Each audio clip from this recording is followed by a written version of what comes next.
Hello, I'm David Hughes. Welcome to Your Perfect Body, the podcast of the Esoteric Teaching Community.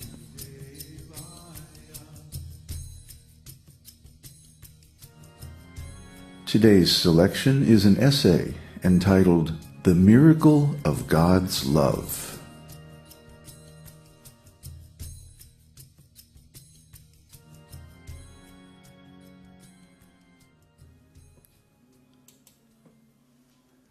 Everyone needs love, but the problem is that the love available in this material world is imperfect. There is never enough love available to satisfy the hunger of the soul. And because this hunger is for unconditional affection and love, the conditional love of the material world is unsatisfying.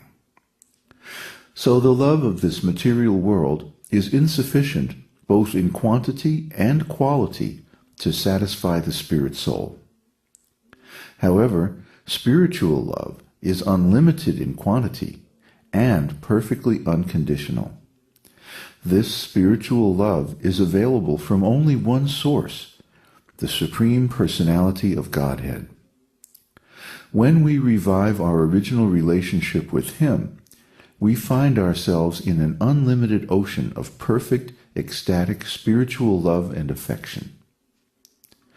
This spiritual love alone can satisfy the spirit soul, who has been wandering through the material world for many, many births, searching for perfect love. The esoteric teaching says, Na hyato nya shiva panta vishata samsrita vita Vasudeve Bhagavati Bhakti Yogo Yato Bhavet. For those who are wandering in the material universe, there is no more auspicious means of deliverance than direct devotional service to the Supreme Personality of Godhead, Lord Krishna. Bhagavan Brahmakartsnyeya Trir Anvikshya Manishaya Tad Adhyaksyavat Kutasto Ratiratman Yato Bhavet. The great personality, Brahma, with great attention and concentration of the mind, studied the Vedas 3 times, and after scrutinizingly examining them, he ascertained that attraction for the Supreme Personality of Godhead, Sri Krishna, is the highest perfection of religion. Srimad Bhagavatam 2:33 and 34. Krishna loves us so much that he even expands his original transcendental form into many, just to accompany the soul on his journey in the material world. Esya hyashesha sattvanam atmangsha paramatmanaha adyo vataro yatrasau bhutagramo vibhavyate. The gigantic universal form of the Supreme Lord is the first incarnation and plenary portion of the Supersoul. He is the self of an unlimited number of living entities, and in him rests the aggregate creation, which thus flourishes. Srimad Bhagavatam 3:6-8. The Lord is the Supersoul in the bodies of an unlimited number of living entities. In other words, there are 2 souls in every living body, the individual spirit soul and the supersoul, an expansion of the Supreme Personality of Godhead. The supersoul is the energetic source of the living entity's life energy, prana, consciousness, and intelligence. He also acts as the indwelling witness of everyone's activities and the supreme friend. The esoteric teaching declares, Suparnavetao sadrishao sakayao yadrichayati tau kritanidha chavrikshe ekastayo kadhati pipalanam anyo niranno pibalena bhuyan. By chance, 2 birds have made a nest together in a same tree. The 2 birds are friends and are of a similar nature. One of them, however, is eating the fruits of the tree, whereas the other, who does not eat the fruits, is in a superior position due to his potency. Srimad Bhagavatam 11.11.6. The eating bird in this verse represents the materially conditioned soul, tasting the fruits of the tree of the body, happiness and distress. Whenever we contact the material energy with our consciousness, we hope for enjoyment, but the experience always has some component of suffering. This is the imperfection of material life. However, we can mitigate all our suffering by making the Lord, in his form as Supersoul, the source of our love and pleasure. The Katha Upanishad 3.1.1, Mundaka Upanishad, and Sveshvatara Upanishad 4.6 confirm this. Samane vrikshe purusho nimagno nishaya sochati muhyamanaha justam yada pashyatyanam mishamasya mahimanam iti vitashokaha.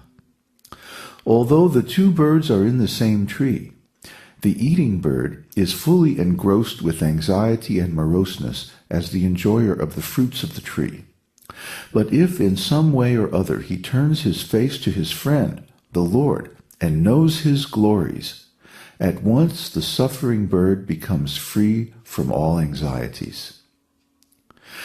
So this is the secret of divine love, spiritual love, and lasting happiness. Somehow or other, we must become conscious of the Supreme Personality of Godhead as the Supersoul within the heart, and rediscover our relationship with him. The experience of transcendental love results in spiritual ecstasy beyond any comparison with any other kind of love. Here's a description from the esoteric teaching. Sa muhurtam abhuttusnim krishangri sudhaya brasham tivrena bhakti yogena nimagna sadhu nivritaha. For a moment, Uddhava remained stunned in silence, and his body did not move. He became absorbed in the nectar of remembering the Lord's lotus feet in devotional ecstasy, and he appeared to be going increasingly deeper into that ecstasy. Pulakod bhina sarvango munchan miladrisha suchaha purnarto lakshitastena sneha prasara samplutaha. Then Uddhava displayed all the transcendental bodily changes due to total ecstasy, and he was trying to wipe away tears of separation from his eyes. Thus Vidura could understand that Uddhava had completely assimilated extensive love for the Lord. Srimad Bhagavatam 3:2-4-5. Some of the external bodily symptoms of ecstatic love of Godhead are horripilation, goosebumps, standing of the hair on end, breaking or choking of the voice, cold tears, and becoming stunned. Internal symptoms include spontaneous meditative trance, samadhi, absorption in remembrance of the Lord, forgetfulness of all material conditions and designations, and various spiritual flavors of emotional ecstasy, too numerous to mention here. The real aim of all yoga processes is to reawaken this transcendental loving ecstasy in our hearts. Unfortunately, most schools of yoga, especially in the West, have lost their link with the complete Vedic information on spiritual life. Therefore, they do not teach this most confidential spiritual knowledge, nor can they deliver their students the complete cessation of material misery, which is born from contact of the soul with the material senses.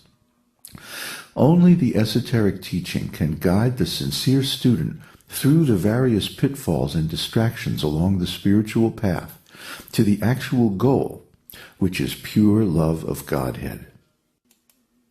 Tesham satata yuktanam bhajatam pritipurvakam dadami buddhi yogam tam yena mam upayanti te. To those who are constantly devoted to serving me with love, I give the understanding by which they can come to me. Bhagavad Gita 10:10. Here the Lord gives us a hint how to approach him, through constant devotion and loving service. If we follow his advice, then he will help us from within.